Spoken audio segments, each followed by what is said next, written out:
Hey guys, welcome to the second section of Module 5, which is about promotional strategy.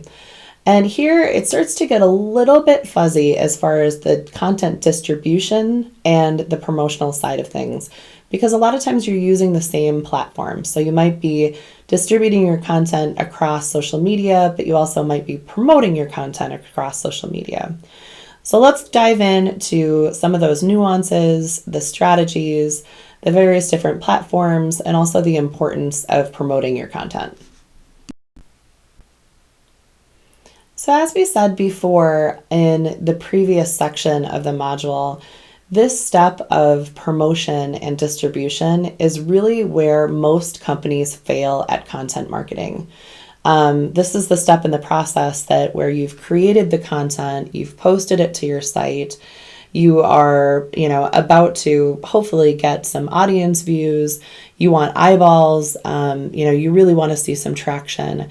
But this is a step where a lot of marketers really fail to develop the right strategies. They're not thinking forward. They're not looking at different trends and behaviors. We talked about the whole spray and pray method, right, of posting it everywhere. And that's certainly not what you want to do, but you want to make sure that you're being strategic on how you promote that content that you've created and spent so much money and time and strategy and effort on it. And some content is going to require different methods of, promotion as well. The pitfall that most of us see in the lack of promotion or the lack of understanding it is this concept that might be a little bit older than your time, but it comes from the movie Field of Dreams. That was the whole idea of if you build it, they will come. So that is one of the biggest lies within content marketing. Simply posting your content and waiting for your ideal audience to magically discover it just doesn't cut it. You need to do, marketing. You need to do the legwork for your efforts to be found and consumed by the right audiences and at the right times and at the right places as well. You need to deliver on their expectations. You need to enable them to be able to spread your brand, to influence it further, no matter how you decide to publish it. So this idea of just, putting it on your website and then suddenly you're going to be getting traffic is just not the truth. And that's mainly because the internet is just so crowded. And while your content might be absolutely amazing, there's still a lot of content out there that's waiting to be discovered. So when should we start actually planning for promotion? That's a really common question that a lot of marketers get wrong. And really, it starts on day one, having a clear understanding of where the content is going to be housed, how it will be repurposed for different platforms to be promoted, is going to influence your production from the very beginning. So in order to promote your content, let's say you're doing a long form piece of content, right? Do you need to also create some sort of a boomerang that you're going to be putting onto social media to promote that content, to drive people to your article? There's a lot of different considerations that should be made at the very beginning, at the conception, before the content is even produced. Then understanding how it's going to be housed natively and where it should be most prominent will also influence the sharing options as well. So, if you have an article that you're posting onto your website, understand that your website should also include a sharing option for, did you like this, share it out, tweet it, etc. So knowing those promotional elements from the very, very get-go is the key to really setting the foundation for the success of your content marketing, getting enough eyeballs, getting the audience that you so desire. So let's say you've posted an article on your website. The first thing that you should do is to start looking at additional owned properties, owned media properties that you have complete control over, to start using those as promotional methods. And one of the most powerful and impactful ways of doing that is an email broadcast or email blast. your email list is such a core tool within that own distribution network to leverage. Your audience has already signed up, they're already interested, they've already expressed an interest in their brand. So your likelihood of getting clicks and getting your audience to actually engage with the content is much, much, much higher. And part of that is also the strategy of looking at subject lines or teasers for the content that can't be overlooked, that you want to click on it. We don't want to have clickbait per se, but it is important for people to gravitate towards both the subject line and also the teaser to get them to click through to the content. A lot of times what we'll do is we'll actually test that internally, or even do an A/B testing as well. So we'll send out 2 different emails potentially to see how our audience reacts to various different languages. Are they into us being funny and pithy?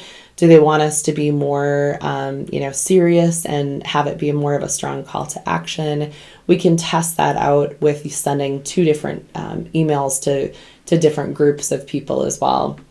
And then after a set period of time goes by, a lot of people actually overlook this, but typically between 7, maybe 5 to 7 days, you should be looking at analytics to see who did not actually open the email and send the same email again, but with a different subject line to those audiences.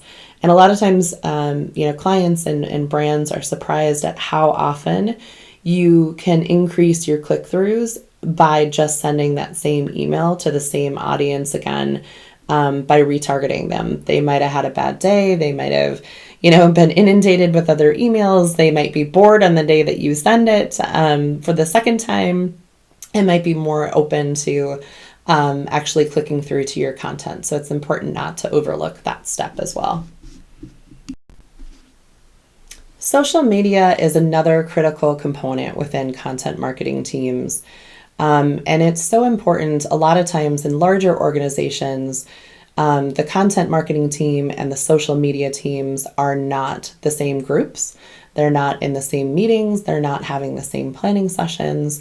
So they can be kind of done in silos, so that when the content marketing team comes to the social team and wants to push out an article or, some piece of content, a video or what have you, the social media team might have a better pulse on how the audience would react to that, and there might be some pushback. So making sure that there is alignment there from the get-go is really important. Obviously, it's easier in a smaller organization where it might be even the same person that's managing both functions, but oftentimes it's not. And social media can be such a great tool to be able to gain audience attention and drive them back to your that content center of gravity that we've talked about, or your hub. So oftentimes that's your website or your blog site. And not all the posts that are going on social, this is a key distinction that I want you guys to understand, that not all the posts that are going on social media is content marketing or defined as content marketing. Again, content marketing is defined as strategic content that is specifically designed to drive profit or revenue for your business. Some of the messages that are going out on social is just fun. It's just to, entertain, right? It just might be memes, and that's a good thing. That's a great thing, actually, because it builds a better, more authentic connection with your audience, so that when you have this critical content that you're going to be posting, that you want to drive traffic back to your website, they're going to be a lot more willing to be able to do that. So we've all followed people on social media or I should say brands on social media, that are constantly just asking us to go to their website or buy their products, and they're not providing content that's interesting or relevant or funny or any of that. And you're going to have less of an emotional attachment or an engagement with those brands. So the social teams will be, still posting great content that is not necessarily content marketing per se, but it's still great messaging, and that is a really good thing for the dissemination of your content that you want to get eyeballs for and drive back to your site as well. And another component to look at is hashtags.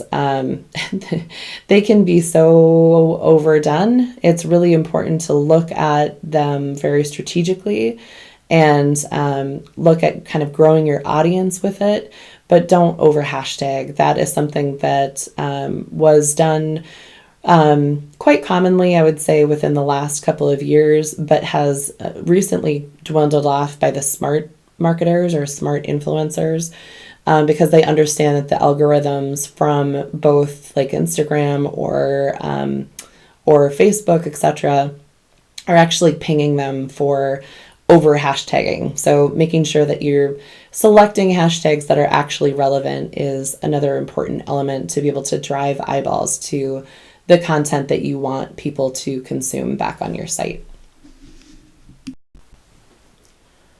Comment marketing is really an interesting thing that has popped up in the recent years, with social media becoming so prevalent. And really, comment marketing is about creating a relationship, and it's part about creating a relationship and part about content promotion, I would say. But it's finding these producers or bloggers or influencers that are creating really good, interesting content that are related to what you're covering, and then engaging in them with conversation. So casual conversation or interesting or relevant conversation. Sometimes this includes a link back to your site or an article that you've written. Most of the time it doesn't. Rarely does it ever include, some sort of self-promotion for your product or services.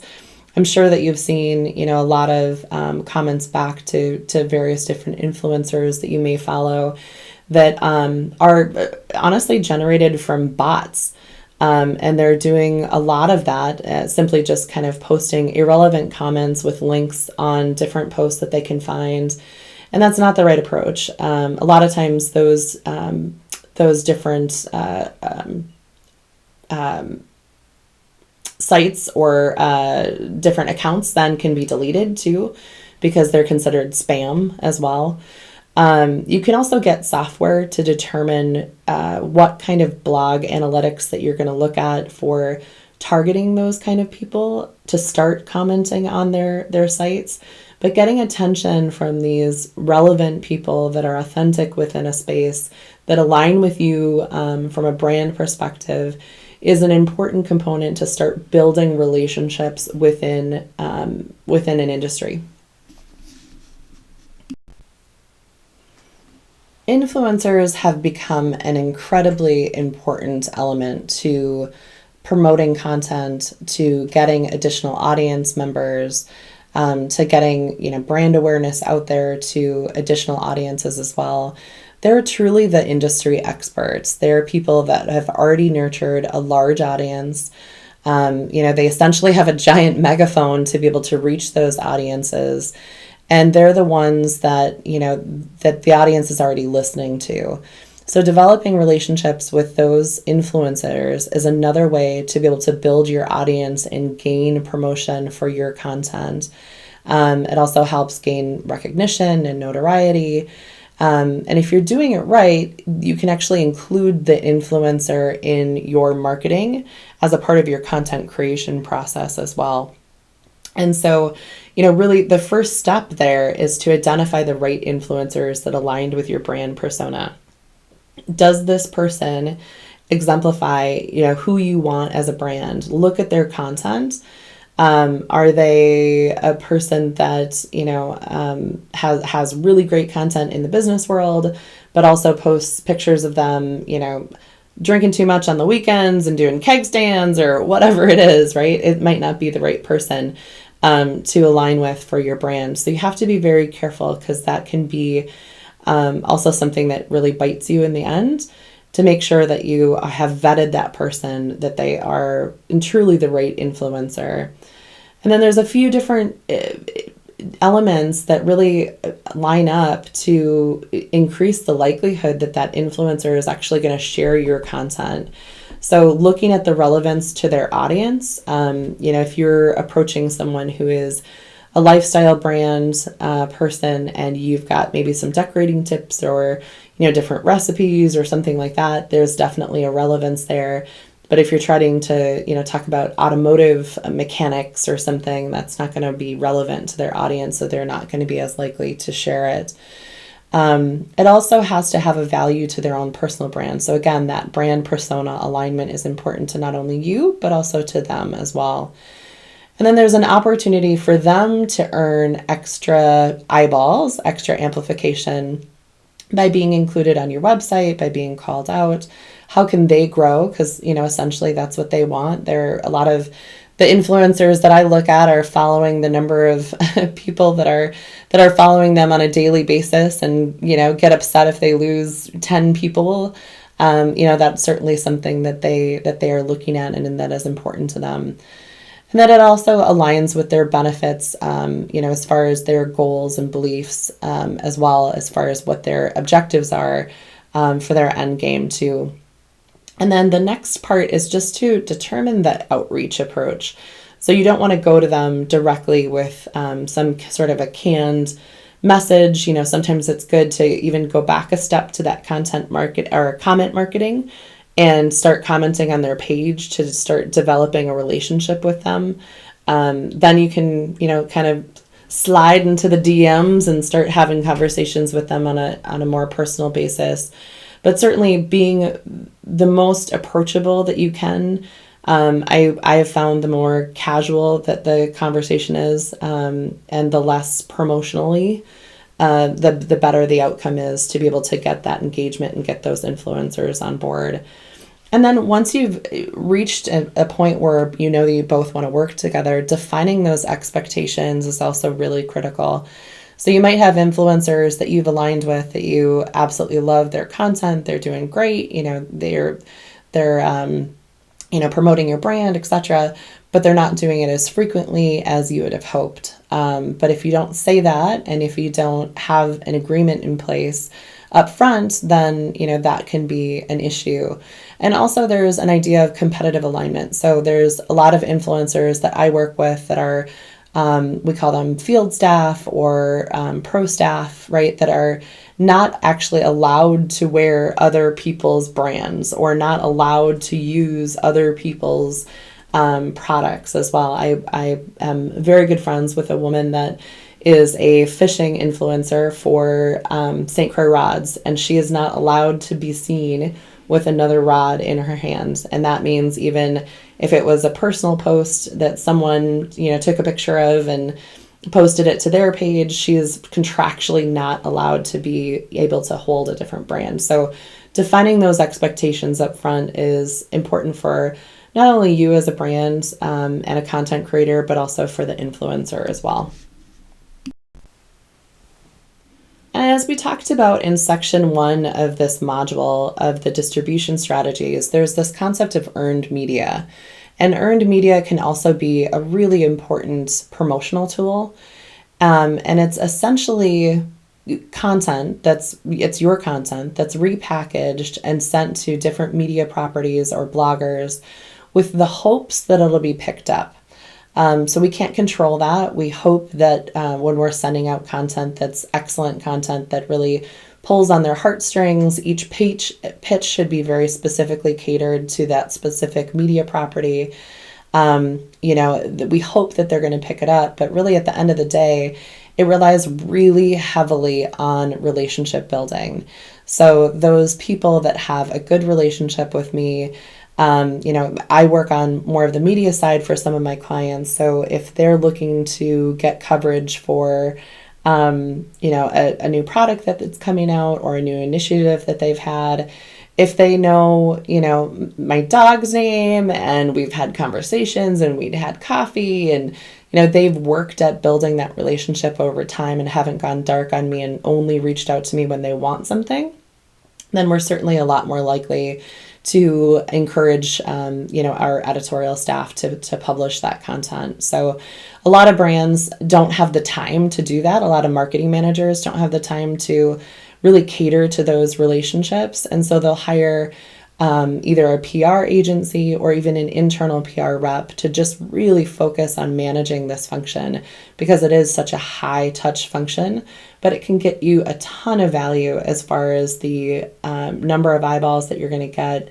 and the number of people that are going to be driven back to your website as well.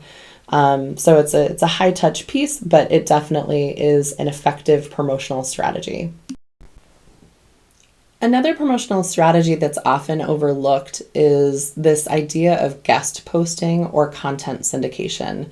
So the idea that the content that you create only has to live on your site is not true. Many companies are leveraging, the strategy of doing syndicated content or guest posting on other people's websites to be able to gain the authority and build a larger audience as a really key promotional strategy. So the first step obviously is finding, a really authentic and credible site that you have aligned with your vision. Again, going back to your brand persona, it's really important for that success, for the alignment of not only the audience's reception to your content, but also how that is going to play into the success of driving traffic back to your website too. The important thing here is that you want to make sure that all the content that's being uploaded is tagged the right way to ensure that SEO is not going to be negatively affected by duplicative content. So, Google or Bing or, what have you is going to notice when the exact same content is posted on two different locations. So there's a lot of strategies that we don't necessarily have to get into on this level, but just it's important to understand that you can't just post the same content on two different sites and have that not negatively affect your SEO performance. But it's a really interesting way to be able to drive additional awareness for your blog, your website, your writers, and drive traffic through backlinks back to your site. And then we get into the paid promotion, which is obviously a little bit more traditional. I'm not going to get into too many of the specific details in paid promotion because I know a lot of you have taken Sandy's course in digital marketing where she goes into much greater detail. But it's a really great means to be able to get audience attention. So, paid promotion covers a wide variety of different tactics. It's everything from, paid social media ads, which is, very affordable, to display ads, to paid search, to paid content distribution networks. There's a lot of different elements that you can use to be able to leverage paid promotion to get more eyeballs on your content and drive traffic back to your website as well. And that audience persona that you've developed is going to be key to the success to make sure that you're reaching the right person with the right messaging at the right time. So where they're going to be spending their time, where are they consuming content, what websites are they going to be on, what kind of targeting do you need to do. So you understand that audience persona, you're much more likely to be able to reach them more effectively through paid promotion. And pricing really varies. The structure of those agreements vary quite tremendously across the different sites. It can be, a pay per performance thing, like a pay per click. It can be a CPM where you're paying for cost for impressions delivered. It can be a retargeting strategy. There's a lot of different strategies and different pricing structures for that. And I'd say in the upfront, making sure that you're setting a budget and establishing a strong key performance indicators is a really essential step in planning throughout this period, because it's really easy to, spend, maybe you set your budget's going to be $100 initially for your Facebook ads. It's really easy to not set a budget and start to see likes and see traffic and just keep going, and maybe it's not the right strategy, or it's easy to not see the performance right away and only say, oh, no, I'm going to stop it at $10 or $20 or what have you without seeing the full benefit. So setting that strategy up front with, again, those key performance indicators to make sure that you know that it at the end it has been successful, that's an important element to make sure that you're doing within that planning process as well. And then, paid performance or paid promotions, I should say, are only as successful as they are compelling. So oftentimes, as a media property for us, we get ads that are going to go on our website or that are going to go to our audience, via our magazine or via an email blast, and they're terrible. There's no call to action. The creative is awful. The photos look photoshopped, and it's just not good. And it's not going to be as compelling, and you're not going to get the click-throughs to your content as you would if it was, well thought out, if it was something that would really resonate and create a connection with that audience. So it's important to take a step back and make sure that, not all ads should be served up to all audiences the same. Small little nuances of changing language, in our world and the outdoor world, managing a number of different websites that are in the outdoor space, potentially if we have a hunting site, mentioning something about, hunting or something along those lines would be great for that site. And then using maybe the same creative for one of our fishing sites or camping sites, with just a different call to action that's a little bit more personal for that audience, can be a really, really helpful thing. It's a small nuance, but it has a great deal to do with the success of the paid promotions. So there's a lot of things to consider. You're spending time creating content, you're potentially traveling to create content, you've got writers, you're working on the strategy, you're working on the distribution plan. It's important to look at the rule of thumb as far as how much time that you should be spending on promoting that content once you've actually posted it versus how much time that you should spend on creating it. And I love this quote that it's smarter to find another 10,000 people to consume what you've already created as opposed to creating more. The typical rule of thumb here is 80-20. So it's 80% promotion, 20% creation. So you should be spending 80% of your time on promoting and strategically reaching out to those influencers, doing the comment marketing, getting the earned media, all of that to be able to get eyeballs onto the content that you're creating, versus 20% on actually creating the content itself. That's going to set you up for a lot more success as far as getting more traffic. Again, it's not that spray and pray of just hoping that I'm going to put a whole bunch of content out there and then people are going to come and consume it. You really have to be strategic on how you drive people to that actual content itself. That concludes Module 5 of Content Distribution and Promotional Strategy. We've talked about all of the planning that goes into the content development, the actual creation of the content, the distribution of it, the promotional strategy. Well, now the next step is we're going to be getting into actually how to look at those KPIs and evaluate success and how to move on from there. So if there are any questions up until this point, certainly reach out to me, Slack, email, phone call. I would be happy to hear from you.